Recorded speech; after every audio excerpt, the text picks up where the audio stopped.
couldn't think of anyone else that I would love to end this year off and kick this year off with other than Nakia. Nakia literally is a superwoman. You will listen to this and understand why she's a superwoman, because she's not just that celebrity hairdresser that's working nonstop. She has so many different things she does. She's a mom.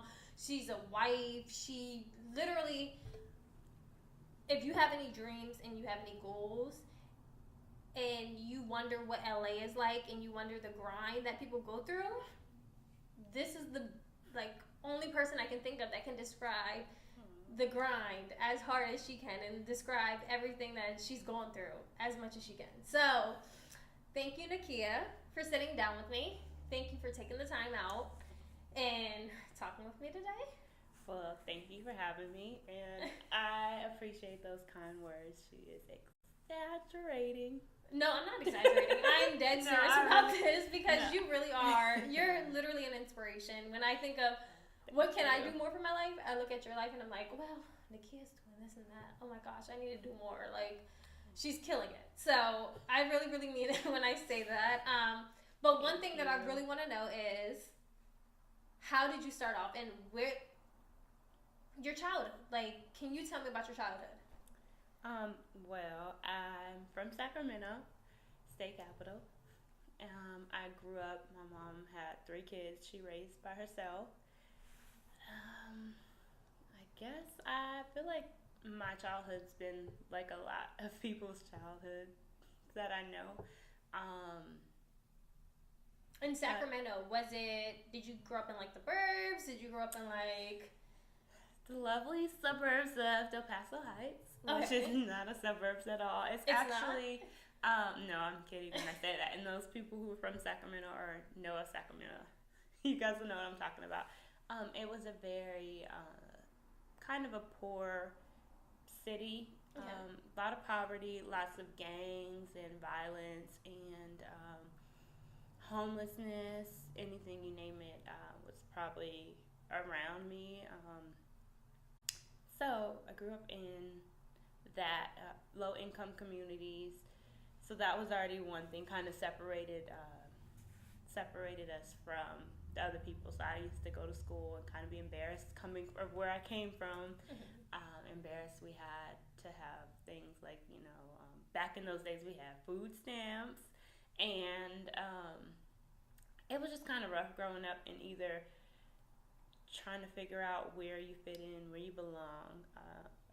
In the environment I was picked on at times because I was like I'd be not fit in with the blacks, or then they'd be like, okay, well, what is she? Until I feel like I had to be more violent or like loud to kind of fit in and try to find myself. You loud? Yeah, I was very shy though, so it was like an aggression. So it's like I found ways of kind of opening out, like within sports. Like I joined the basketball team, or I was blessed to like get to know really great friends who would kind of help me open up and become, get a little bit out of my shell and start talking a little more, because I just felt like I couldn't really find my voice. I was a middle child, and you were just searching. Just kind of trying to figure out, like, who am I? Or, being in a family, like, my mom, she'd been sick for most of my life. She'd been suffering from lupus, fibromyalgia, like a lot of autoimmune disease. So it was that. And then I have a big family. My family, I have 6 aunties. Everyone has majority of them have 2 to 3 kids.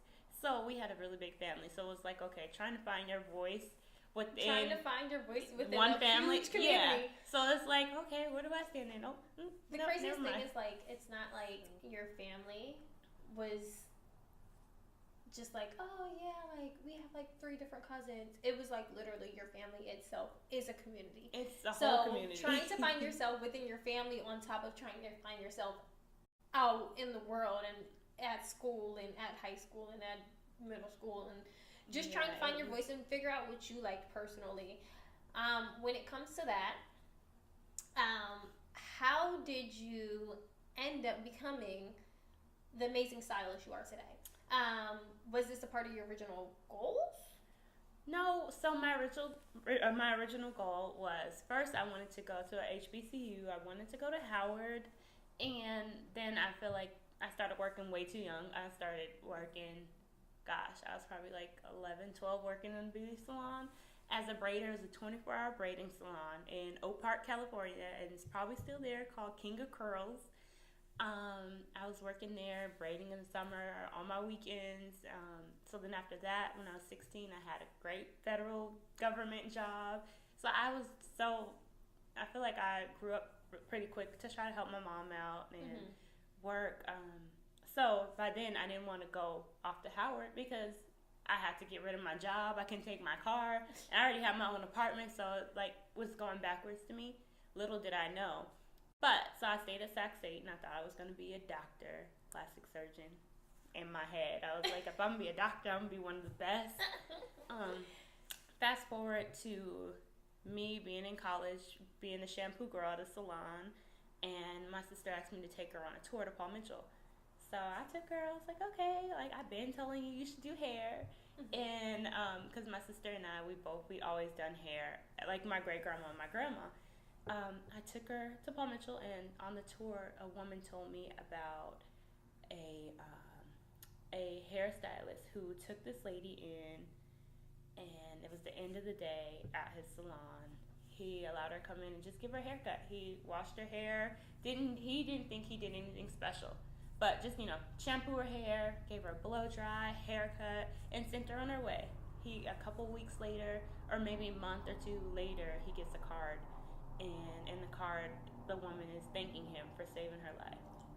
So she had planned on going to the salon to get pretty and go home to commit suicide. She was over life, and she was just saying that she felt that the appointment with him, he changed her life. He made her feel like she was worth something, like she had some fight left, like she could do whatever she wanted with her life. And I was like, oh, wow, like that really touched me. And I feel like the reason that I wanted to be a doctor was because, like, seeing my mom suffer and have, like, horrible doctors just tell her, brush her off, like, oh, you're fine, you look okay, your nails are done, your hair is done, like, you're not in pain. And, seeing her, like, crying and suffering all these times at home. So I felt like I wanted to become a doctor so I could help her. But listening to the story when I went to Paul Mitchell, I was like, wow, I could help people by doing their hair. Like, I know how to do some hair. Like, I love doing hair, so why don't I? It's crazy because literally you sought out to help people, and you sought out to want to be that person that beautifies people, because basically a plastic surgeon is one that's going to beautify you and enhance you and make your self-esteem better, or not better, but like build up your self-esteem. Whereas you didn't realize that until your trip with Paul Mitchell's salon, where you're like, oh snap, you can do that with hair too. So I love that. I didn't even think. I was like, wait, like I think that's what I want. And then you don't have to deal with just the whole medical field, having to deal with death and all that. Like, I remember helping out, like, in the church, and then when people pass away, I know I'm not good with death because I love people too much. Like, I will gravitate and know, like, if, like, Brittany, like, okay, you're stuck with me for life, so just know that, and for everyone that knows me, it's just, like, I love people. When I break out and get to know people, it's, like, hard, so I can imagine being someone's doctor and then, like, losing them. That would be the worst feeling ever. So I was like, you can do hair, and like, you can change their life by doing that. Like, I didn't even think the impact it had, but I know, like, how we feel when we get our hair done. Oh, girl. It's like, you can go from story to, like, hey. You can go from, like, I look like a bum in the street to I'm Instagram ready, take my picture, I got you, and you don't even need the Snapchat filters. That's how you go from feeling. So I completely understand that with your journey along the way. And basically it sounds like your family is the ones that encouraged you to be you, because you had to find your voice. And it's actually your family that has taught you need to know who you are. Along the way, though, have you found a mentor, or has someone mentored you to help build that voice and to help shape who you are today? Well, I've had a few of them, and first I would say one of them is my husband. Has been such an amazing, patient person. He actually, once he gave us the go-ahead for us to move to LA to follow our dreams, I was like, okay, well, let's go. Because, sometimes you don't have that push yourself, but it just takes someone supporting you and, letting you know you'll be okay. So he is one who is very honest and a loving person who helps me to try to make sure I'm finding my voice and speaking up for myself, for one, and for everyone else, because it's not me anymore. It's just, I have my son, my daughter, and then I'm I'm his other half. So it's like, I have to stand up. I have to stand up for something, and then just going to a place where, I didn't speak up, and, knowing that little girl who never spoke up for herself and always hid in the corners or, had her head down, is trying to I'm constantly still trying to dig myself out of that. So I would say my husband, and then, having faith in God and praying to find my voice. That's been something that has been helping me, because sometimes people don't have the answers, and it's you spend all your time searching for your answers from people. That and having a great community. Yeah. And people don't realize that your relationship with God, it's more so your relationship with God, and He can guide you and help you and show you your next steps, versus you being like, no, I'm going to seek after this person because they probably know what they're doing. They probably know what they're saying. And you're like, and no. And I got myself into that too. But then it's sometimes people, we're all different. What might challenge you might not be the same thing that challenges me. It's I can go talk to one of my friends about my, being a mother or working and all that, but it's they may not have their own business, or they may not even be a parent. So it's or they I don't go understand you. seeking from people, and then they give their advice on what they think, but then most of the time they don't necessarily know, and then we can't put all of our eggs into or put all our seeds into people, because everyone's human. No one's perfect. No one has all the answers. So, and God has known you since you've come out of your mother's womb. So He's already had a plan. So He already knows what He wants to do for your life. He already knows the next steps you're going to take, your journey so far. He already knows all that stuff.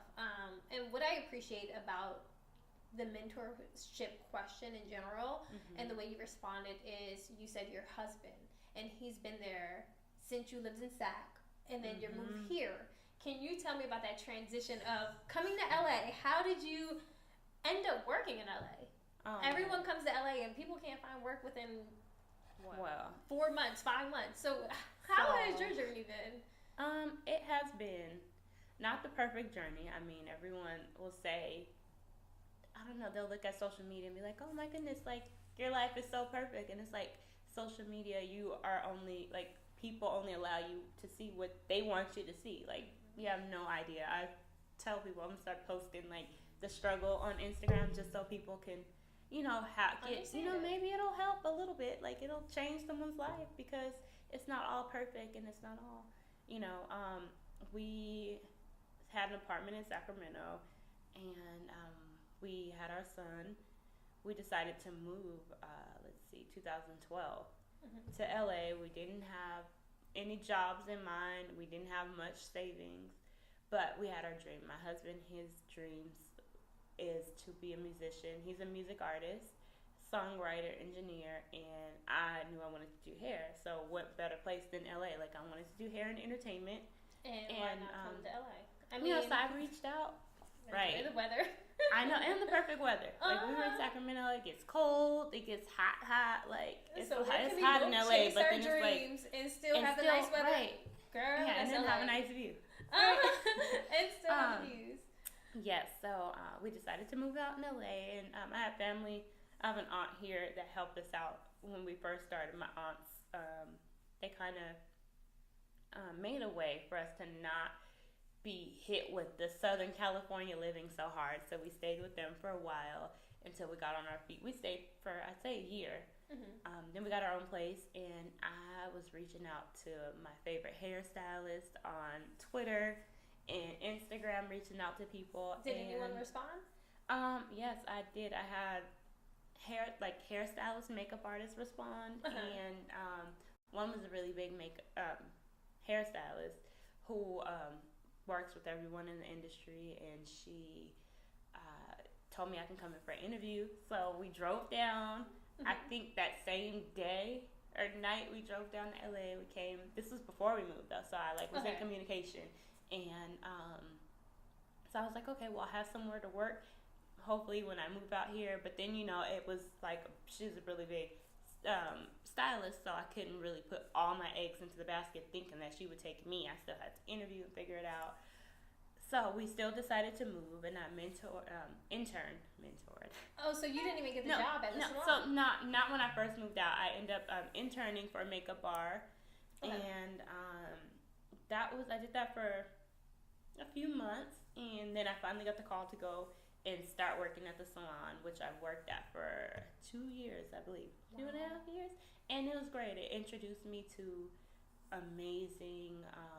other amazing stylists and clients, celebrity clients, amazing people in general.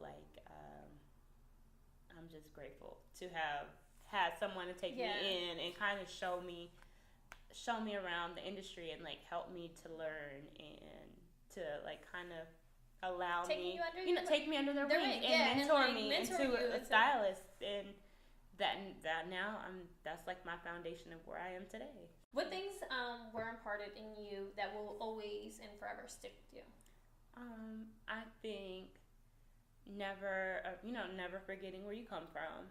Always remembering that, and to treat everyone how you would want to be treated, no matter if they're the biggest celebrity you can think of or someone on the corner. Can you say that again for the people in the back? I'm sorry. Can you say that again? No, so that's a very big thing where it's you need to treat people the way you want to be treated, and people don't follow that golden rule. And I know, because I've been treated crazy ways, and then people realize, oh, this person, or and then they treat you completely different. It's crazy. And so my mom, my family's taught me to respect everyone, regardless of what color, who they are, and so treating everyone how I would want to be treated, and like human beings. So when I think of you, there are 3 major things, 3 characteristics that come to mind, and it's humility, it's drive, and it's humbleness, because you're super, super humble. Nobody would ever know that you do amazing heads that people see every day. You have the pictures on Instagram. It's you. Where did that come from?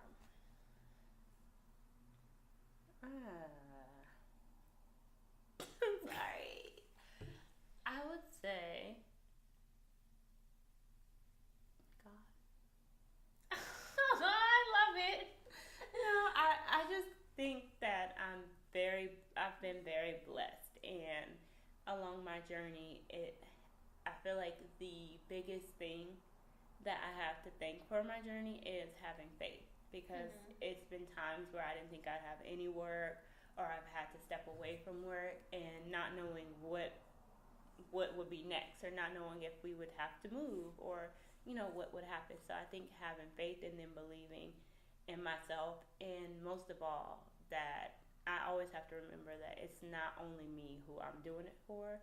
I have my husband, I have our 2 children, and building the foundation for them, and then allowing them to see someone follow their dreams and be able to have their dreams come true, to tell the story and to inspire other people. That's the biggest thing to me, to let them know, don't let anyone tell you what you can't do, because you can do whatever you want to do. And not just saying that because I'm their parent and I can say it, but I'm saying it from a place where no one knew this little girl from Del Paso Heights would be working with some of the top celebrities in entertainment, or traveling the world for work. I didn't even think we didn't travel growing up, so it was like I joined the usher board with my church so that I could travel. That was like my first time on an airplane. It's like, oh, I'm on the usher board, and you're like, this is the way I'm gonna see the world. Right. So then I got to see little pieces of the world, and I'm like, oh, I want more. And listening to like other speakers like talk about like, oh, I came from this type of family or this, and now I'm doing this and that, and I would really listen, and I would think like, I would have this whole vision of their lives once they're, when they're talking on the stage or whatever. And I'm like, okay. Well, your life didn't seem that much greater than mine growing up or whatever. And, like, we've had some hard times and you came out on top. Like, you accomplished some things and, like, you're sharing it and you're, like, you've overcome. And so just seeing that can happen and that has happened, I think that gives me the most drive. And just, I would say, being humble because realizing that celebrities are human too, just like me and you and everybody else. Like, they have things that they go through. They're people who I feel like have a lot more people looking at them and critiquing them than we do. So just trying to be mindful of that and respecting people's privacy and their lives and doing what I love and trying to help them with the tools or the gifts that I got. So. And in terms of celebrities being humans too, and in terms of us being humans too, there's one major thing that I would love to know. And I know the reason why I'm saying I want to know this too is because when I sit in your chair, I know you say, so Brittany, what are we doing to your hair today? How are we doing your hair today? Do you still have that same opportunity when you're doing, even if they're just going out to dinner, or if they are performing, or if they are doing a cover shoot? Are you able to be creative? I am, and I would say that I work with a lot of very creative people who know exactly what they want, and I've learned the one thing is to remember my own voice and be able to speak. Like, if I have any, if there's anything like on my mind, or if it's something that I feel like I want to add to whatever it is, if they already know what they want, then I'll ask them like, or what do you think about this? No, because I think what was most difficult was like not speaking up and doing like, if you're just like, if you're like, oh, I just want to straighten my hair. Yeah, because I remember you'd be like, oh, just do it simple with the little curls, and then you'll be like, well, how about we do the part to the side instead of the center? And then I'll be like, oh, yes. So like, what if we do a little this, like, instead of doing it this way, let's spice it up with this. Like, not allowing myself to go into this creative death to where I'm just doing what people want. I am allowed to kind of speak up, and I've noticed that people don't mind you speaking up. If anything, they'll kind of be like, okay, thank you, like in another perspective. But sometimes in this, when I say that people are with celebrities being human too, sometimes people think they can't talk to them like they would talk to anyone else, and it's like, why not? Like, they are human just like me and you. They're breathing the same air, I'm sure. Like, we have the same blood, the same opportunities. They're doing the same thing that we're doing. Yeah, they're just like, sometimes we place them on a higher pedestal, like they're like God or something, when that is not. Most of the time, they don't even think of themselves as that, and so they just, it's like weird when, like, oh, I can't talk to them. I remember when I felt like that. It's just so uncomfortable. No. And I was like, I'm just gonna be me. This is weird. The funniest thing is when I think of just talking to them, and I hate to bring up people, but I think of Miss Tina and her corny joke times, where she does the corny joke times. So I can imagine her being so approachable when you're doing her hair, or like trying to bust corny jokes when you're doing her hair. Oh my god! But it reminded me of like Miss Tina and the corny jokes, being like, "Hey guys, it's corny joke time." Corny joke time. Oh man! So I'm sorry, that just took me to that part where I'm like, oh my gosh, like Nakia gets the. It goes to show that you get to be with the most amazing people, but then they're also human. And like with her corny joke time, where it's like you're around that all the time, where you're hearing her corny jokes, but you know that she's a human. Yeah. You know she's just like all of us. She's just like if you're doing Bob down the street's haircut, and you wanted to do it, it's literally the same. So yeah, I love that. Yes, me too. And was, and well, I don't want to say was, but she's a hairstylist, makeup artist, stylist, designer. Like, she's a woman of all different hats. So just, you know, coming, like, I think it's just been an honor to work with her as a hairstylist to hairstylist, because that's one thing. It's hard. Like, hairstylists are the hardest clients to get, besides me, because I'll sit in anybody's chair. I'm, you know, like, I believe in people, so we can practice or whatever, but I would say some really great hairstylists, it's so hard to, like, get them to sit in your chair and then let you touch their hair or do it. Or even, especially, have creative idea of, like, hey, how about we change this? Right. Because they're... Yeah, so, like, with that being said, she's, like, an amazing teacher and definitely one of my mentors who kind of helped me along the way, becoming, like, a better hairstylist, a better wife, a better mother. And so it's just, I'm just grateful to have different type of people from, like, where I grew up. It's like I didn't really know wives, you know, besides, like, my grandma or my great grandma, but then that was, like, outside of that, it's like, okay, well, so there was no other wives, and it was like, okay, like, I know a lot of mothers, you know, and so I'm just grateful to be able to know, like, wives of all different kind, now that I'm here in LA and I'm working with all kind of people, and so it just gives me a different perspective. And then one thing is, like, we're all human, everyone goes through stuff, so being human and actually knowing who they are and finding your voice, that's been basically your foundation. On top of God has been your foundation too. If you can look back in time and tell your younger self anything, tell that little girl anything, what would that little girl want to know? Or what advice would you tell that little girl? I literally just screenshotted something like this, and I would tell the little girl to not be so scared to talk. You know, to open your mouth, stop hiding, and you'll be okay. That was she would always overthink and always just not speak up, whether it's family, friends, anything. So I would say, girl, you'll be okay. Just talk. Look, have that voice. Right. Find your voice. Because now I'm like shaking it out. Like, okay, wake up. You're grown now. You can do so this. Definitely. So finding your voice. I love it. Because it's funny that as we get older, we thought we knew what we thought. So, like, when I say that, I mean, like, as a little girl, I thought I was, like, confident. But then as I'm growing up, I'm like, wait. Right. There's a whole different confidence that I need to feel. There's a whole different voice that I need to have. There's a whole different demeanor that I need to have. And it's like, with time, we realize that, like, right.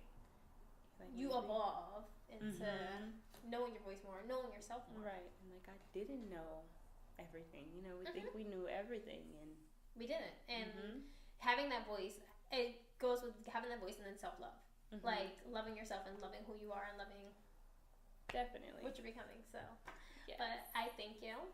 I thank you for everything you have done, everything you do, everything you're doing. I thank you for literally being you, being the most humble person I've ever known.